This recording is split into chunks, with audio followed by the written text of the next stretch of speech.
بسم الله الرحمن الرحيم. الحمد لله رب العالمين، والعاقبة للمتقين، ولا عدوان إلا على الظالمين كالمبتدعة والمشركين، والصلاة والسلام على نبينا محمد وعلى آله وأصحابه أجمعين. أما بعد، الأربعون النووية.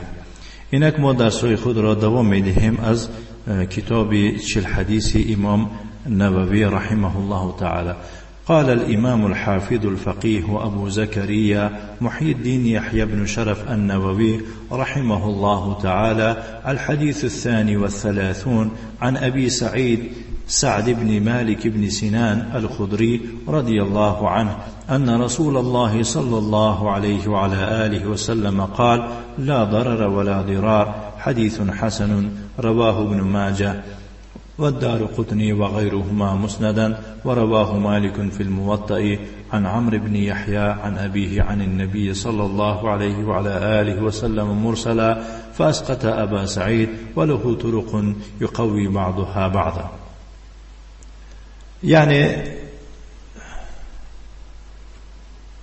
إمام حافظ فقيه أبو زكريا محي الدين يحيى بن شرف النووي رحمه الله تعالى می‌فرماید که حدیث 32 از ابو سعد بن سنان الخدری رضی الله عنه روایت میکنند که پیغمبر صلی الله علیه و علی آله و سلم چنین گفت: به یگان سبب زیان رسانیدن و با سبب زیان رسانیدن اجازت نیست.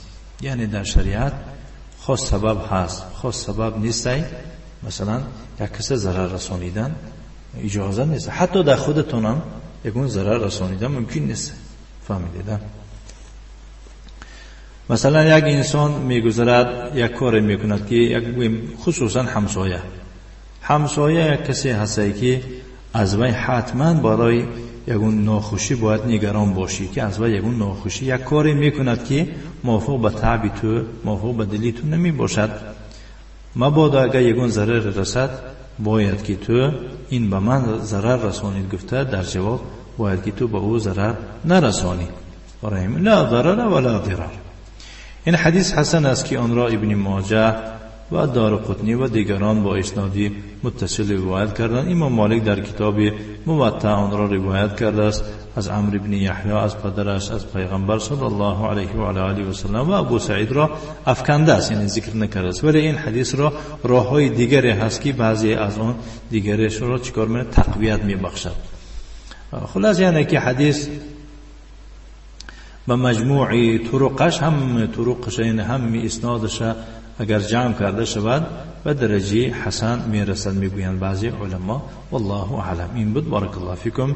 یعنی درسی امروزی ما الحديث 32 عن أبي سعد بن مالك بن سنان الخدري رضي الله عنه أن رسول الله صلى الله عليه وعلى آله وسلم قال: لا ضرر ولا ضرار. حديث حسن رواه ابن ماجه والدارقطني وغيرهما مسندا، ورواه مالك في الموطأ عن عمرو بن يحيى عن أبيه عن النبي صلى الله عليه وعلى آله وسلم مرسلا، فأسقط أبا سعيد، وله طرق يقوي بعضها بعضا. نكتفي، وصلى اللهم وسلم على نبينا محمد وعلى آله وأصحابه وسلم تسليما مزيدا، والحمد لله رب العالمين.